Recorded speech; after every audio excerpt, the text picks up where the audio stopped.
ஏன் ஒரு மாதிரி டல்லா இருக்க?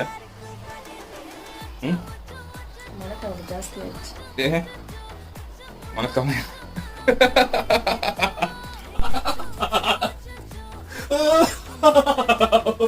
மனக்கவலையா இருக்கா? மனக்கவலை.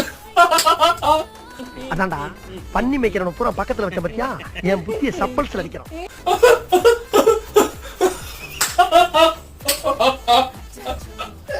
உசுப்பேத்திரம் கிட்ட உம்முன்னும் கடுப்பேத்திரம் கிட்ட கம்முன்னு இருந்தா வாழ்க்கை ஜம்முன்னு இருக்கும். ஆளாளுக்கு பெரிய நீங்க தான் பெரிய அறிஞர்கள் பிறக்கும் போதே 6-7 மூளை வச்சு உங்களுக்கு படத்த மாதிரியும் நாங்கெல்லாம் களிமண்ணம் வச்சிருக்கிற மாதிரி மண்டைக்குள்ள. நம்மளை பிடிக்காத சில பேர் நதியில் கல்லெறிஞ்சு விளையாடுவாங்க. நதி பாட்டுக்கு போயிட்டே இருக்கும். அந்த நதி மாதிரி தாங்க நம்ம வாழ்க்கையிலையும் நம்மளை வணங்குறவங்களும் இருப்பாங்க, நம்மளை வரவேற்கிறவங்களும் இருப்பாங்க, நம்மளை எதிர்க்கிறவங்களும் இருப்பாங்க.